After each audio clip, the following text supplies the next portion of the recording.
പരിശുദ്ധാത്മാവേ സഹായക, നിരന്തരമെന്നെ സഹായിക്കണേ. പരിശുദ്ധാത്മാവേ സഹായക, നിരന്തരമെന്നെ സഹായിക്കണേ. നിത്യവും കൂടെ വസിക്കുന്നോനേ, അഭിഷേകത്തിനഗ്നി നിറച്ചിടണേ. നിത്യവും കൂടെ വസിക്കുന്നോനേ, അഭിഷേകത്തിനഗ്നി നിറച്ചിടണേ.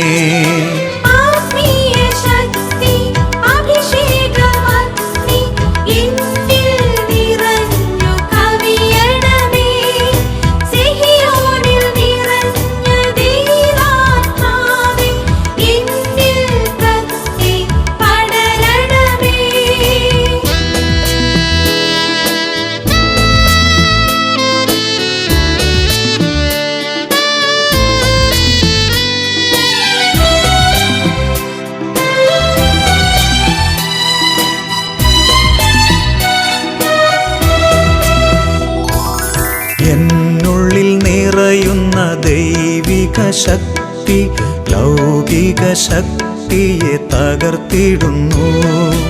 എന്നുള്ളിൽ നിറയുന്ന ദൈവിക ശക്തി ലൗകിക ശക്തിയെ തകർത്തിടുന്നു. പാപനീതി ന്യായ ബോധ്യങ്ങൾ ഹൃത്തിൽ നിറച്ചെന്നെ അഭിഷേചിക്കൂ. പാപനീതി ന്യായ ബോധ്യങ്ങൾ ഹൃത്തിൽ നിറച്ചെന്നെ അഭിഷേചിക്കൂ.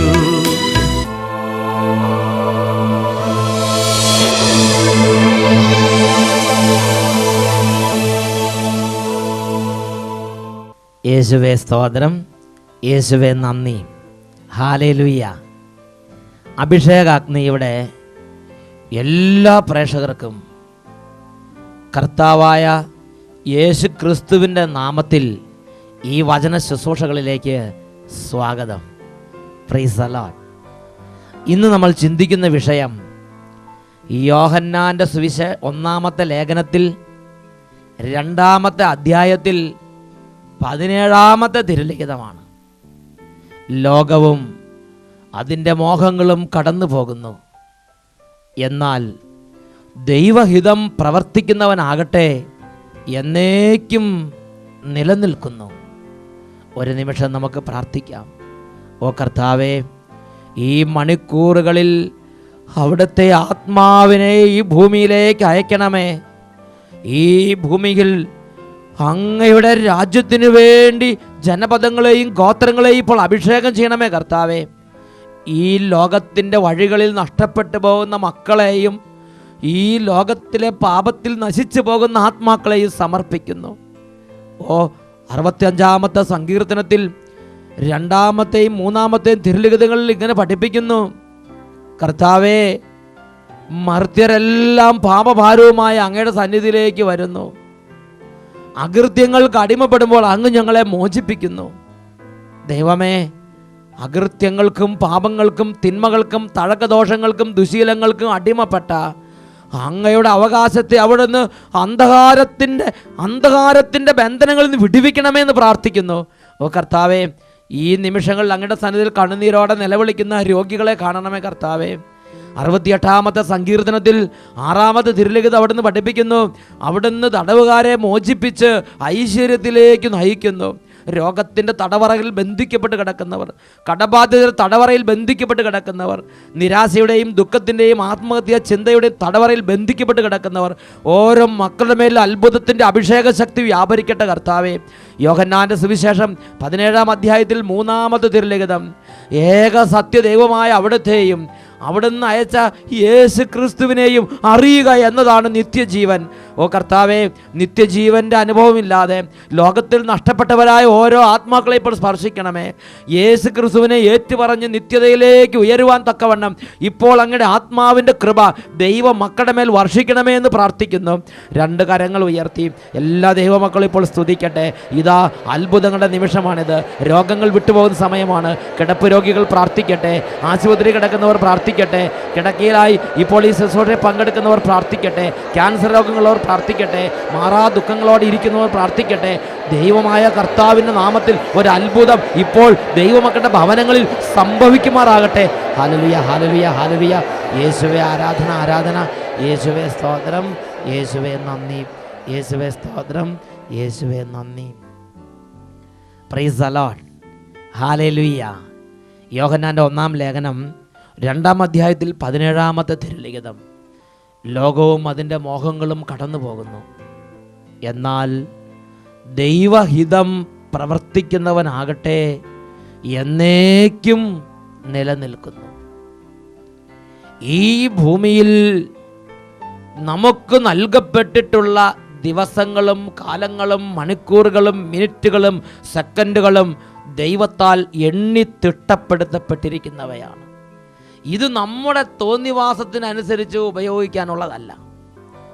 പ്രിയപ്പെട്ട ദൈവ പൈതലേ, ഇന്ന് വരെയുള്ള ഈ ജീവിതം കൊണ്ട് നിത്യതയ്ക്ക് വേണ്ടി എന്ത് നേടിയെന്ന് നാം ചിന്തിക്കണം. യേശുക്രിസ്തുവിൻ്റെ കൂടെ നടന്ന യൂദാസ് സ്ലീഹായെക്കുറിച്ച് നിങ്ങളുടെ ശ്രദ്ധയിലേക്ക് രണ്ട് കാര്യങ്ങൾ പങ്കുവെക്കാൻ ഞാൻ ആഗ്രഹിക്കുകയാണ്. യേശുക്രിസ്തുവിൻ്റെ കൂടെ നടന്ന സ്ലീഹ, അദ്ദേഹത്തിൻ്റെ മനസ്സിൽ യേശുക്രിസ്തുവിൻ്റെ കൂടെയാണ് അദ്ദേഹം നടക്കുന്നതെങ്കിലും അദ്ദേഹത്തിൻ്റെ മനസ്സിൽ അദ്ദേഹത്തിന് വലിയൊരു ആഗ്രഹമുണ്ട്, ലോകത്തിൻ്റെ നേട്ടങ്ങൾ. യൂദാസ് സ്ലീഹായെക്കുറിച്ച് ദൈവവചനം പഠിക്കുമ്പോൾ നമുക്ക് മനസ്സിലാകുന്ന പ്രധാനപ്പെട്ട ഒരു കാര്യം, അദ്ദേഹം തീവ്രവാദികളുടെ കൂട്ടത്തിൽപ്പെട്ട ഒരു വ്യക്തിയായിരുന്നു.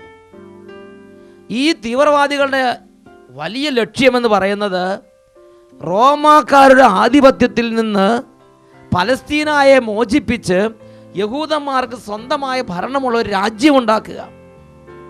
ഈ റോമാക്കാരുടെ ആധിപത്യം തകർക്കാൻ വേണ്ടി ഈ തീവ്രവാദികൾ സെലറ്റ്സ് എന്നറിയപ്പെടുന്ന തീഷ്ണമതികളായ ഈ തീവ്രവാദികൾ ആഗ്രഹിച്ചിരുന്നു. അങ്ങനെ സെലറ്റ്സ് എന്ന് പറയുന്ന ആ തീഷ്ണമതികളുടെ കൂട്ടത്തിൽപ്പെട്ട ഒരുവനായിരുന്നു യൂദാസ് എന്ന് പറയുന്ന സ്ലീഹ. അദ്ദേഹത്തെയും യേശുക്രിസ്തു വിളിച്ചു. യേശുക്രിസ്തു അദ്ദേഹത്തെ വിളിച്ചപ്പോൾ അദ്ദേഹം യേശുക്രിസ്തുവിനോട് കൂടെ നടന്ന് അദ്ദേഹം യേശുക്രിസ്തുവിൻ്റെ നിത്യമായ രാജ്യത്തെക്കുറിച്ച് ചിന്തിക്കാൻ അഭിഷേകം പ്രാപിച്ചില്ല എന്നാണ് നാം മനസ്സിലാക്കേണ്ടത്. കാരണം അദ്ദേഹത്തിൻ്റെ മനസ്സിൽ എപ്പോഴും ഒരു ചിന്തയുണ്ടായിരുന്നു, എങ്ങനെയെങ്കിലും ഈ യേശുക്രിസ്തുവിനെ ഉപയോഗപ്പെടുത്തി റോമാക്കാരുടെ ആധിപത്യം തകർത്ത് യഹൂദന്മാർക്ക് പലസ്തീനയിലൊരു സ്വതന്ത്ര രാജ്യം ഉണ്ടാക്കണം. അങ്ങനെ പല തവണ യേശുക്രിസ്തുവിനെ അതിലേക്ക് വലിച്ചഴയ്ക്കാൻ നോക്കി. എന്നാൽ അപ്പോഴൊന്നും യേശുക്രിസ്തു അവരെ കുടുക്കിൽപ്പെട്ടില്ല. ഒരു തവണ ജനക്കൂട്ടം എല്ലാം ചേർന്ന് യേശുവിനെ രാജാവാക്കാൻ നോക്കി. യേശു അവിടെ നിന്ന് ഓടി രക്ഷപ്പെട്ട്. പ്രിയപ്പെട്ട സഹോദരങ്ങളെ, അങ്ങനെ യൂദാസ് സ്ലീഹ തലപുകഞ്ഞ് ആലോചിച്ചു, എങ്ങനെയാണ് യേശുക്രിസ്തുവിനെ ഈ റോമാക്കാരുമായിട്ട് നേരിട്ടൊരു കൺഫ്രണ്ടേഷനിലേക്ക് കൊണ്ടുവരിക. അങ്ങനെ യൂദാസ് സ്ലീഹ പുരോഹിത പ്രമുഖന്മാരുമായും മറ്റുള്ള പലരുമായിട്ട് ആലോചന നടത്തി. അങ്ങനെ അവരെ യേശുക്രിസ്തുവിനെ നേരെ മുമ്പിലേക്ക് കൊണ്ടുവന്നു. യേശുക്രിസ്തുവിനെ ബന്ധിക്കുന്ന സമയം വരുമ്പോൾ യൂദാസ് സ്ലീഹ സത്യമായി വിചാരിച്ചിട്ടുണ്ടാകണം, യേശുക്രിസ്തുവിൻ്റെ സ്വർഗീയ വ്യൂഹങ്ങൾ ഇറങ്ങി പോരാടും. യേശുക്രിസ്തു സമുദ്രത്തിന് മുകളിൽ നടന്നവൻ, യേശുക്രിസ്തു കുരുടന്മാരെ സുഖപ്പെടുത്തിയവൻ, വലിയ അത്ഭുത ശക്തികൾ യേശുക്രിസ്തു.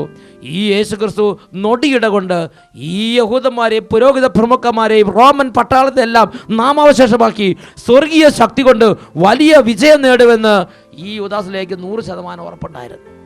അങ്ങനെ യേശുക്രിസ്തു തൻ്റെ ശക്തി ഈ ലോകത്തിലെ ഭൗതിക സാമ്രാജ്യം സ്ഥാപിക്കാൻ വേണ്ടി ഉപയോഗിക്കുമെന്ന് കണക്കാക്കിയ യൂദാസ് യേശുക്രിസ്തുവും റോമൻ സൈന്യവും തമ്മിൽ നേർക്കുനേർ വരാനൊരു അവസരം പാർത്തിരുന്നു. അങ്ങനെ യൂദാസ് സ്ലീഹ ഈ റോമൻ പട്ടാളത്തെ യേശുക്രിസ്തുവും തമ്മിൽ മുഖാഭിമുഖം നിർത്തി. പ്രിയപ്പെട്ട സഹോദരങ്ങളെ, 100% ഈ യൂദാസ് സ്ലീഹയുടെ ചിന്ത യേശുക്രിസ്തു അത്ഭുതകരമായി ഇവരെല്ലാം നിഷ്പ്രഭമാക്കും എന്നുള്ളത് തന്നെയായിരുന്നു.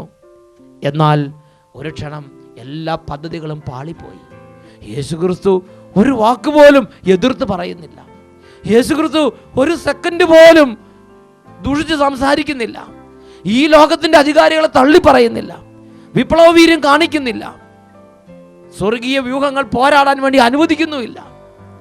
യേശുക്രിസ്തു ലൂക്കായുടെ സുവിശേഷം 22-ാമത്തെ അധ്യായത്തിൽ പറഞ്ഞെങ്ങനെയാണ്, ഒരു കൊള്ളക്കാരനെയും ഒരു കവർച്ചക്കാരനെയും പിടിക്കാൻ എന്നതുപോലെ യേശുക്രിസ്തുവിന്റെ അരുവിലേക്ക് വടിയും വാളും കുന്തവുമായി ശത്രു സൈന്യം വന്നപ്പോൾ യേശുക്രിസ്തു തന്നെ അവരുടെ കൈകളിലേക്ക് വിട്ടുകൊടുത്തുകൊണ്ട് പറഞ്ഞു, നിങ്ങൾ ആരെയാണ് അന്വേഷിക്കുന്നത്? ഇതാ ഞാൻ തന്നെയാണ് ആ മനുഷ്യൻ എന്ന് പറഞ്ഞ് തന്നെ ബന്ധിക്കാൻ വേണ്ടി അവരുടെ കൈകളിലേക്ക് ഏൽപ്പിച്ചു കൊടുക്കുന്ന യേശുക്രിസ്തുവിനെയാണ് യൂദാസ് ഒരു ഞെട്ടലോടെ കണ്ടത്. ഒരുപക്ഷെ അപ്പോൾ യൂദാസ് വിചാരിച്ചു, പീലാത്തോസിന്റെ ഭവനത്തിൽ ചെല്ലുമ്പോൾ ഇവ ശക്തി പ്രകടമാക്കും. പീലാത്തോസിന്റെ ഭവനത്തിൽ ചെന്നപ്പോൾ യേശുക്രിസ്തുവിനെ ചമ്മട്ടി കൊണ്ട് അടിക്കുന്നതും കുരിശ് മരണത്തെ വിധിക്കുന്നതും യൂദാസ് ഞെട്ടലോടെ മനസ്സിലാക്കി. അവന്റെ ഹൃദയം തകർന്നു. അവന്റെ പദ്ധതി ഒരു ക്ഷണം പാളിപ്പോയി. അവൻ വലിയ ഭീകരമായ ദുഃഖത്തോടെ പ്രധാന പുരോഹിതന്മാരുടെ അടുത്തേക്ക് ഓടി, നേതാക്കന്മാരുടെ അടുത്തേക്ക് ഓടി. അവൻ ആരെയെല്ലാം കൂട്ടുപിടിച്ച് അവരുടെ അടുത്തേക്ക് ഓടിയിട്ട് പറഞ്ഞു, അയ്യോ ചെയ്യരുതേ, ചെയ്യരുതേ, ഞാൻ അവനെ ഇങ്ങനെ വിചാരിച്ചില്ല, ചെയ്യരുതേ. ഈ യൂദാസ് ഒരുപാട് ഞെട്ടലോടെ കരഞ്ഞ്, ഒരുപാട് വേദനയോടെ നിലവിളിച്ച് കാല് പിടിച്ച് അപേക്ഷിച്ചു, യേശുക്രിസ്തുവിനെ ഒന്നും ചെയ്യരുത്, കാരണം ഞാൻ ഇങ്ങനെ പ്രതീക്ഷിച്ചില്ല, നിങ്ങളുടെ പണം ഇതാ എടുത്തോ, യേശുക്രിസ്തുവിനെ ഒന്നും ചെയ്യരുത്. പക്ഷേ സമയം വളരെ വളരെ വൈകിപ്പോയി. പ്രിയപ്പെട്ട സഹോദരങ്ങളെ, ആ യൂദാസ് സ്ലീഹയുടെ വേദന ഒന്ന് കണക്കാക്കണം. ഒരുപക്ഷെ ബാക്കി 12 സ്ലീഹന്മാരെക്കാൾ കൂടുതലായി യേശുവിനെ സ്നേഹിച്ചിരുന്ന ഒരു ശിഷ്യനായിരിക്കാം യൂദാസ്. അതുകൊണ്ട് യേശുക്രിസ്തു ഇങ്ങനെ ഇരുന്നാൽ പോരാ.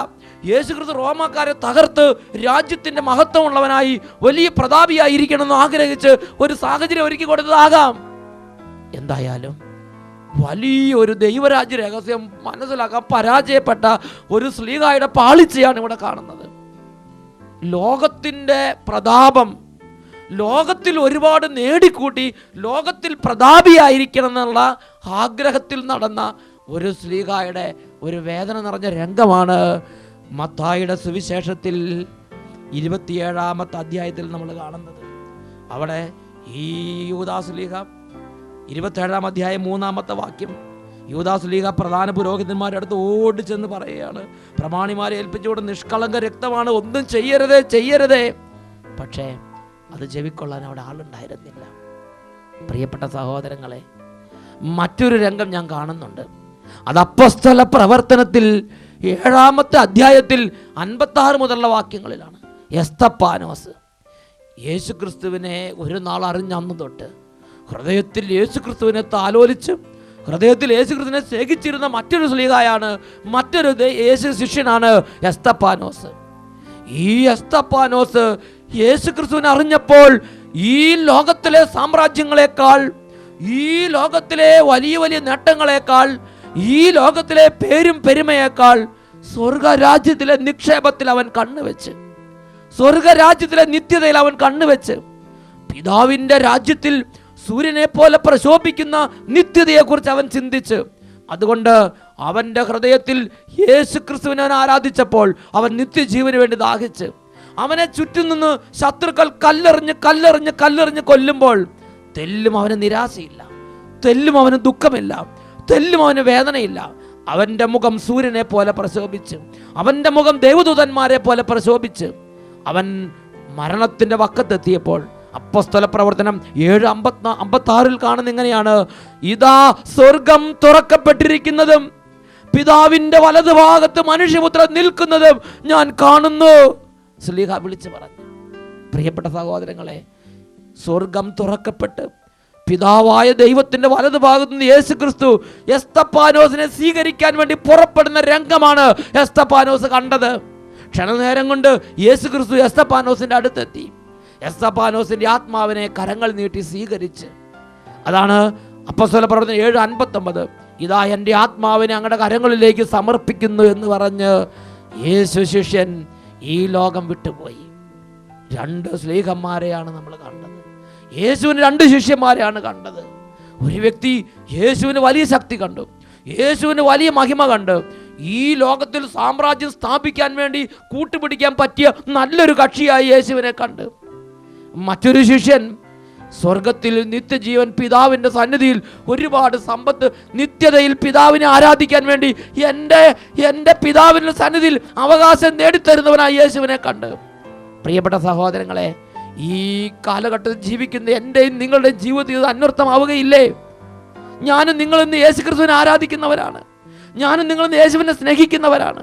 എന്നാൽ എൻ്റെയും നിങ്ങളുടെയും ജീവിതത്തിലെ മുഖ്യ ചിന്ത എന്താണ്? ഈ ലോകത്തിലെ ജീവിതമാണോ? ഈ ലോകത്തിലെ നേട്ടമാണോ?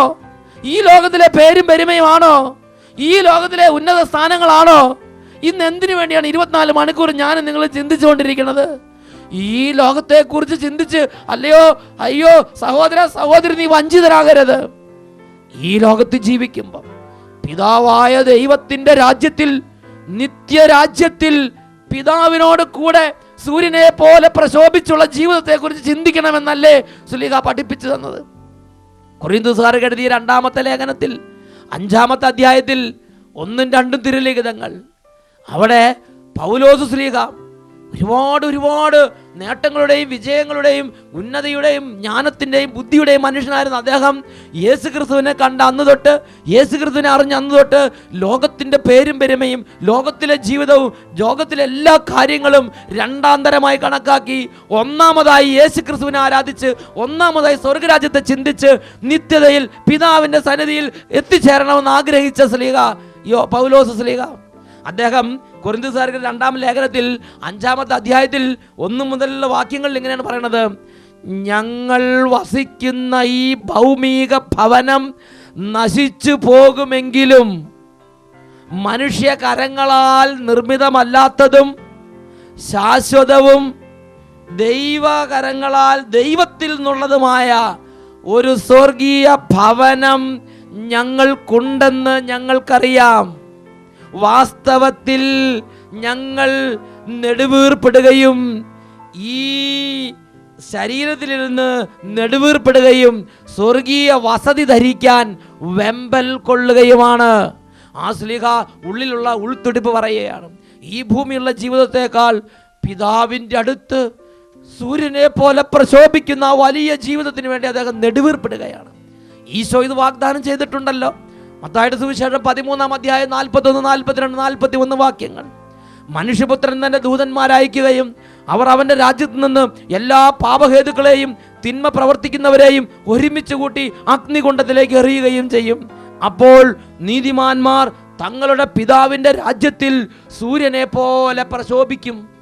പിതാവിന്റെ രാജ്യത്തിൽ സൂര്യനെ പോലെ പ്രശോഭിച്ചുകൊണ്ടുള്ള ഒരു നിത്യത എനിക്കും നിങ്ങൾക്ക് തരണമെന്ന് യേശു ക്രിസ്തു ആഗ്രഹിക്കുന്നുണ്ട്. പിതാവായ ദൈവം അതിനുവേണ്ടിയാണ് എന്നെയും നിങ്ങളെയും അടിസ്ഥാനപരമായി വിളിച്ചിരിക്കുന്നത്. ഈ ലോകത്തിൽ ഇന്നോ നാളെ നശിച്ചു പോകുന്ന നശ്വരമായ സമ്പത്തിന് വേണ്ടി അധ്വാനിക്കാതെ പിതാവിന്റെ സന്നിധിയിൽ സമ്പത്തുണ്ടാകാൻ വേണ്ടി അധ്വാനിക്കണമെന്നല്ലേ യേശു ക്രിസ്തു പഠിപ്പിച്ചത്? പ്രിയപ്പെട്ട സഹോദരങ്ങളെ, അബ്രാഹാം ഈ ഭൂമിയിൽ ജീവിച്ചിരുന്ന കാലത്ത് ഒരുപാട് നന്മയുടെയും ഉയർച്ചയുടെയും മനുഷ്യൻ. ദൈവം വിളിച്ചു, സ്വന്തക്കാരെ വിട്ട്, സ്വന്തം നാട് വിട്ട്, എല്ലാം വിട്ട് ഇറങ്ങിപ്പോന്ന് അങ്ങനെ ഒരു പരദേശിയെ പോലെ ജീവിച്ചവൻ, ഒരുപാട് തെറ്റിദ്ധാരണ നടുവിലൂടെ കടന്നുപോയവൻ, ഒരുപാട് അന്ധകാരം നിറഞ്ഞ വഴികളിലൂടെ നടക്കേണ്ടി വന്നവൻ. കാര്യം ഒരു ഭാഗത്ത് ഉയർച്ചയും വിജയം ഉണ്ടായിരുന്നെങ്കിലും അതുപോലെ തന്നെ മറ്റൊരു ഭാഗത്ത് വേദനയും സംഘർഷങ്ങളും ഉണ്ടായിരുന്നു. അങ്ങനെ ഈ വിജയപരാജയങ്ങളുടെ ഇടയിലൂടെ അദ്ദേഹം നടന്നപ്പോൾ അദ്ദേഹത്തിന് അടിസ്ഥാന ശക്തി എന്തായിരുന്നു? ഹെബ്രായ ലേഖനത്തിൽ 11-ാം അധ്യായം 9, 10 തിരുലിഖിതങ്ങളിൽ വായിക്കുന്ന പ്രകാരമാണ്: വിശ്വാസത്തോടു കൂടെ വാഗ്ദത്ത ഭൂമിയിൽ ഒരു പരദേശിയെ പോലെ അവൻ കഴിഞ്ഞു. അതേ വാഗ്ദാനത്തിന് അവകാശികളായ ഇസ്ഹാക്കിനോടും യാക്കോബിനോടും കൂടെ അവൻ കൂടാരങ്ങളിൽ താമസിച്ച് ദൈവത്താൽ നിർമ്മിതവും ശാശ്വതവും ഒരിക്കലും നശിക്കാത്തതുമായ ഒരു നഗരത്തെ അവൻ പ്രതീക്ഷിച്ചിരുന്നു. പ്രിയപ്പെട്ട സഹോദരങ്ങളെ, ഒരു നിത്യ നഗരത്തെ അവൻ പ്രതീക്ഷിച്ച്, ആ പ്രതീക്ഷ അവിടെ എത്തിച്ചേരാൻ വേണ്ടിയുള്ള വെമ്പൽ കൊണ്ട് ഈ ഭൂമിയിലുള്ള ചെറിയ ചെറിയ നഷ്ടങ്ങൾ ഒരു നഷ്ടമായി അവൻ കണക്കാക്കിയില്ല. എബ്രായ ലേഖനം 13-ാം അധ്യായം 14-ാം തിരുലിഖിതം: എന്തെന്നാൽ ഇവിടെ നമുക്ക് നിലനിൽക്കുന്ന നഗരമില്ല, വരാനിരിക്കുന്ന ഒരു നഗരത്തെയാണല്ലോ നാം നോക്കി പാർത്തിരിക്കുന്നത്. പ്രിയപ്പെട്ട ദൈവമക്കളെ, ഈ നിത്യത പ്രാപിക്കാൻ വേണ്ടി ഞാനും നിങ്ങൾ എന്തെങ്കിലും ചെയ്തിട്ടുണ്ടോ? ഇന്ന് ഞാൻ നിങ്ങൾ നേരം വെളുക്കുന്നു, എഴുന്നേൽക്കുന്നു, അങ്ങോട്ടോടുന്നു, ഇങ്ങോട്ടോടുന്നു, രാത്രിയാകുന്നു, കിടക്കയിലേക്ക് മറിയുന്നു, വീണ്ടും എഴുന്നേൽക്കുന്നു, ഓടുന്നു. ഈ ഓട്ടം എങ്ങോട്ടാണ്? പടക്കളത്തിലേക്ക് പായുന്ന കുതിരയെ പോലെ മകനെ, മകളെ, നീ എങ്ങോട്ടാണ് ഓടിക്കൊണ്ടിരിക്കുന്നത്? ഇതിൻ്റെ എല്ലാം ഒരു അവസാനമുണ്ട്. ഒരു നാൾ മരണം വരും. മരണത്തിന് ശേഷം ഒരു ജീവിതമുണ്ട്. ആ ജീവിതത്തിന് വേണ്ടി നീ എന്തെങ്കിലും കരുതിയിട്ടുണ്ടോ? യോഹന്നാന്റെ 1-ാം ലേഖനത്തിൽ 5-ാം അധ്യായം 12-ാമത്തെ വാക്യം വചനം പഠിപ്പിക്കുന്നു, പുത്രനെ സ്വന്തമാക്കിയവൻ ജീവൻ സ്വന്തമാക്കിയിരിക്കുന്നു. പുത്രനെ സ്വന്തമാക്കാത്തവന് ജീവനില്ല. നീ ഇന്ന് യേശുക്രിസ്തുവിനെ സ്വന്തമാക്കിയിട്ടുണ്ടോ? നീ ഇന്ന് അതും ഇതും ചെയ്യുന്നുണ്ട്, ആ പ്രവൃത്തി ഈ പ്രവൃത്തിയും ചെയ്യുന്നുണ്ട്, നീ ഇന്ന് അങ്ങനെ ചെയ്ത് ഇങ്ങനെ ചെയ്ത് നടക്കുന്നുണ്ട്, പലതിലും നീ അഭിമാനം കൊള്ളുന്നുണ്ട്. എന്നാൽ നിന്റെ ഹൃദയത്തിൽ നീ യേശുക്രിസ്തുവിനെ രക്ഷിതാവും കർത്താവുമായി ആരാധിക്കുന്നുണ്ടോ? യേശു എൻ്റെ മുഴുവൻ പാപങ്ങളും അവിടുത്തെ ശരീരത്തിൽ വഹിച്ചുകൊണ്ട് കുരിശിലേക്ക് കയറിയെന്നും എൻ്റെ യേശുക്രിസ്തുവിൻ്റെ കുരിശ് മരണത്താൽ എൻ്റെ എല്ലാ പാപങ്ങളും ക്ഷമിക്കപ്പെട്ടിരിക്കുന്നുവെന്നും എൻ്റെ യേശു എൻ്റെ രക്ഷിതാവാണെന്ന് പറഞ്ഞ് ഏറ്റുപറഞ്ഞ് യേശുവിനെ ആരാധിച്ച് നിന്റെ ആത്മാവിൻ്റെ നിത്യത ഉറപ്പാക്കാൻ വേണ്ടി നീ യേശുവിനെ ആരാധിക്കുന്നൊരു പൈതലായി തീർന്നിട്ടുണ്ടോ? യോഹന്നാന്റെ സുവിശേഷം 3-ാം അധ്യായം 36-ാം വാക്യം, പുത്രനെ വിശ്വസിക്കുന്നവന് നിത്യജീവൻ ലഭിക്കുന്നു, പുത്രനെ അനുസരിക്കാത്തവനോ ജീവൻ ദർശിക്കുകയില്ല, അവന്റെ മേൽ ദൈവകോപം ഇരിക്കുന്നു. യോഹന്നാന്റെ സുവിശേഷം 17-ാം അധ്യായം 3-ാം വാക്യം, ഏകസത്യദൈവമായ അവിടുത്തെയും അങ്ങ് നയിച്ച യേശുക്രിസ്തുവിനെയും അറിയുക എന്നതാണ് നിത്യജീവൻ. ഈ യേശുവിനെ ആരാധിക്കുന്നുണ്ടോ? ഈ യേശുവിനെ അറിയാൻ വേണ്ടി സമയം മാറ്റി വെക്കുന്നുണ്ടോ? ഈ യേശുവിൻ്റെ വചനങ്ങളെ അനുവർത്തിക്കാൻ, വചനങ്ങൾ പാലിക്കാൻ വേണ്ടി നിന്റെ ജീവിതത്തിൽ നിഷ്കർഷയുണ്ടോ? പ്രിയപ്പെട്ട മകനെ, മകളെ, സ്വന്തം കഴിവിൽ ആശ്രയിച്ച് ഹൃദയാഭിലാഷങ്ങൾക്കൊത്ത് ജീവിക്കരുത്. ഒരു നിമിഷം നമുക്ക് പ്രാർത്ഥിക്കാം. ഓ ദൈവമേ, ഈ ഭൂമിയിലുള്ള ജീവിതത്തിൽ നശ്വരമായി ഇന്നല്ലെങ്കിൽ നാളെ നശിച്ചു പോകുന്ന കാര്യങ്ങൾക്ക് വേണ്ടി സമയം മുഴുവനും പാഴാക്കിയിട്ട് മരണത്തിൻ്റെ നിമിഷം വരുമ്പോൾ വഞ്ചിക്കപ്പെട്ടവനെ പോലെ, ചതി പറ്റിയവനെ പോലെ അയ്യോ എന്ന് നിലവിളിച്ച് നിസ്സഹായാവസ്ഥയിൽ കേഴുവാൻ ഇടവരാത്തവണ്ണം ജീവിച്ചിരിക്കുന്ന ഈ കാലഘട്ടത്തിൽ തന്നെ ആത്മാവിൻ്റെ നിത്യതയ്ക്ക് വേണ്ടി സ്വർഗത്തിൽ സമ്പാദ്യങ്ങൾ ശേഖരിച്ചു കൂട്ടാനുള്ള തിരിച്ചറിവ് തന്ന് ഞങ്ങളെ അനുഗ്രഹിക്കണമേ കർത്താവേ. ഈ വചനം കേട്ടുകൊണ്ടിരിക്കുന്ന യുവാവേ, യുവതി, അപ്പ, അമ്മേ, കുഞ്ഞ്, വിദ്യാർത്ഥി, നീ ഇന്ന് പ്രാർത്ഥിക്കണം. ദൈവത്തിൻ്റെ സന്നിധി പ്രാർത്ഥിക്കണം. നിൻ്റെ ഹൃദയത്തിൽ ഒരു വലിയ ആഗ്രഹം ഉണ്ടാകട്ടെ. എൻ്റെ പിതാവിൻ്റെ രാജ്യത്ത് എനിക്ക് സൂര്യനെ പോലെ പ്രശോഭിക്കണം. എൻ്റെ പിതാവിൻ്റെ മുഖം കണ്ട് യുഗങ്ങളോളം എനിക്ക് നിത്യതയിൽ ജീവിക്കണം. അതിനുവേണ്ടിയുള്ള വലിയ കൃപ പരിശുദ്ധാത്മാവനയച്ച് പിതാവായ ദൈവം നൽകട്ടെ. കരങ്ങൾ ഉയർത്തി എല്ലാവരും സ്തുതിക്കുന്നു. Hallelujah, hallelujah, hallelujah, hallelujah, hallelujah, hallelujah. യേശുവേ ആരാധന, ആരാധന. യേശുവേ ആരാധന, ആരാധന. യേശുവേ സ്തോത്രം. യേശുവേ നന്ദി. യേശുവേ സ്തോത്രം. യേശുവേ നന്ദി. Praise the Lord. ഹല്ലേലൂയ.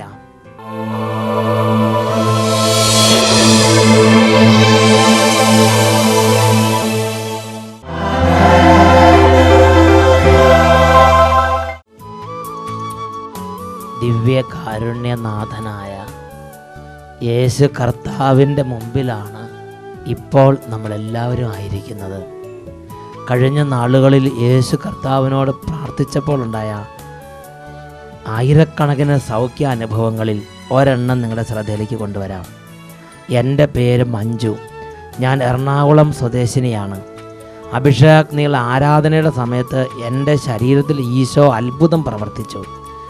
ഞാൻ ഗർഭാശയ സംബന്ധമായ ഓപ്പറേഷൻ കഴിഞ്ഞ് ഓവറി നീക്കം ചെയ്ത വ്യക്തിയാണ്. 3 വർഷം കഴിഞ്ഞ് പതിവുള്ള ചെക്കപ്പിന് ചെന്നപ്പോൾ ഡോക്ടർ സ്കാൻ ചെയ്ത് നോക്കിയപ്പോൾ വയറ്റിൽ 4 സെൻറ്റിമീറ്റർ വലിപ്പമുള്ള ഒരു വലിയ മുഴ കണ്ടെത്തി. സർജറി ചെയ്ത് ഉടനെ നീക്കം ചെയ്യണമെന്നും അത് വലിയ കോംപ്ലിക്കേഷൻ ഉണ്ടാകാൻ സാധ്യതയുണ്ടെന്നും ഡോക്ടർ സജസ്റ്റ് ചെയ്തു. പക്ഷേ ഓപ്പറേഷൻ ചെയ്താലും അതൊരു ശാശ്വത പരിഹാരമാണെന്ന് പറയാൻ പറ്റില്ലെന്നും ഡോക്ടർ പറഞ്ഞു. ഇതുപോലെ വീണ്ടും വീണ്ടും മുഴകൾ വരാമെന്നും ഡോക്ടർ പറഞ്ഞു. ഒരിക്കൽ സർജറി ചെയ്താൽ വീണ്ടും മുഴകൾ വരാൻ സാധ്യതയുണ്ടെന്ന് കേട്ടപ്പോൾ എൻ്റെ മനസ്സിൽ തളർച്ചയുണ്ടായി. ഞാൻ സങ്കടപ്പെട്ട് കരഞ്ഞു. ഞാൻ അന്ന് തിരിച്ചു പോന്നു. എല്ലാ ആഴ്ചയിലും അഭിഷേകാഗ്നി ആരാധന സമയത്ത് ഞാൻ പ്രാർത്ഥിക്കുമായിരുന്നു. അന്ന് ഞാൻ എൻ്റെ യേശുവിൻ്റെ സന്നിധിയിൽ എൻ്റെ ഈ രോഗം പറഞ്ഞ് കരഞ്ഞ് പ്രാർത്ഥിച്ചു. അത്ഭുതമെന്ന് പറയട്ടെ, പിന്നെ ചെക്കപ്പിന് ചെന്നപ്പോൾ ആ ഉദരത്തിലുള്ള മുഴ പരിപൂർണമായും അപ്രത്യക്ഷമായിരിക്കുന്നതായിട്ടാണ് സ്കാൻ ചെയ്ത ഡോക്ടർ പറഞ്ഞത്. ഇപ്പോൾ ഞാൻ സൗഖ്യം അനുഭവിക്കുന്ന വ്യക്തിയാണ്. എൻ്റെ യേശുവിന് 1000 നന്ദി. ഹല്ലേലൂയ. 4 സെൻറ്റിമീറ്റർ വലിപ്പമുള്ള ഒരു വലിയ മുഴയാണ് ഉദരത്തിൽ നിന്ന് എൻ്റെ യേശുവേ എന്ന് പറഞ്ഞ് അഭിഷേകാഗ്നി പ്രോഗ്രാമിൻ്റെ ആരാധനയുടെ സമയത്ത് കരഞ്ഞ് പ്രാർത്ഥിച്ചപ്പോൾ ഈശോ സുഖപ്പെടുത്തി അനുഗ്രഹിച്ചത്. 2 കരങ്ങൾ ഈശോയുടെ പക്കലേക്ക് ഉയർത്താം. ഈ നിമിഷങ്ങളിൽ കടബാധ്യതയുള്ളവർ, രോഗപീഠകളാൽ ബന്ധിക്കപ്പെട്ട് കിടക്കുന്നവർ, കുടുംബത്തിൽ വഴക്കും തകർച്ചകളും ഉള്ളവർ, പലതരത്തിലുള്ള ആത്മീയ ബന്ധനങ്ങളാൽ കുടുങ്ങിക്കിടക്കുന്നവർ, മദ്യപാനം, മയക്കുമരുന്ന്, കഞ്ചാവ്, ഇവിടെ അടിമത്തത്തിൽ കിടക്കുന്ന വിടുതലിന് ആഗ്രഹിക്കട്ടെ. കരങ്ങൾ ഉയർത്തി ഉറക്കെ സ്തുതിക്കുന്നു. Hallelujah, hallelujah, hallelujah. കർത്താവെ, ഇപ്പോൾ ഉന്നതമായ അഗ്നി വ്യാപരിക്കട്ടെ. കർത്താവെ, സൗഖ്യത്തിൻ്റെ അഭിഷേകം ഇപ്പോൾ ഈ അൾത്താരയിൽ നിന്ന് ദൈവജനങ്ങളുടെ ശരീരങ്ങളിലേക്ക് വ്യാപരിക്കട്ടെ. ഹൃദയത്തിൽ ദുഃഖപീഡ അനുഭവിക്കുന്ന ദുഃഖപീഡകൾ വിട്ടുപോട്ടെ എന്ന് പ്രാർത്ഥിക്കുന്നു. ഓ കർത്താവെ, കുഞ്ഞുങ്ങളെയും ഗർഭസ്ഥ ശിശുക്കളെയും അനുഗ്രഹിക്കണമേ. കർത്താവെ, ഇപ്പോൾ എല്ലായിടത്തും അങ്ങയുടെ നാമം വിളിച്ചപേക്ഷിച്ച് പ്രാർത്ഥിച്ചുകൊണ്ടിരിക്കുന്ന ലക്ഷക്കണക്കിന് ദൈവമക്കളുടെ മേൽ സ്വർഗത്തിൽ നിന്നും ഇടിമിന്നൽ പോലെ അത്ഭുത ശക്തി വ്യാപരിക്കട്ടെ. തടസ്സങ്ങൾ യേശുനാമത്തിൽ വിട്ടുമാറി പോകട്ടെ. Hallelujah, hallelujah, hallelujah, hallelujah. തിന്മയും അതിൻ്റെ ആധിപത്യങ്ങളും യേശുനാമത്തിൽ നിർവീര്യമാകട്ടെ. Hallelujah, hallelujah. പൈശാചിക പീഡകൾ നസ്രയനായ യേശുക്രിസ്തുവിന്റെ നാമത്തിൽ ഇപ്പോൾ വിട്ടൊഴിഞ്ഞു പോകട്ടെ. Hallelujah, hallelujah.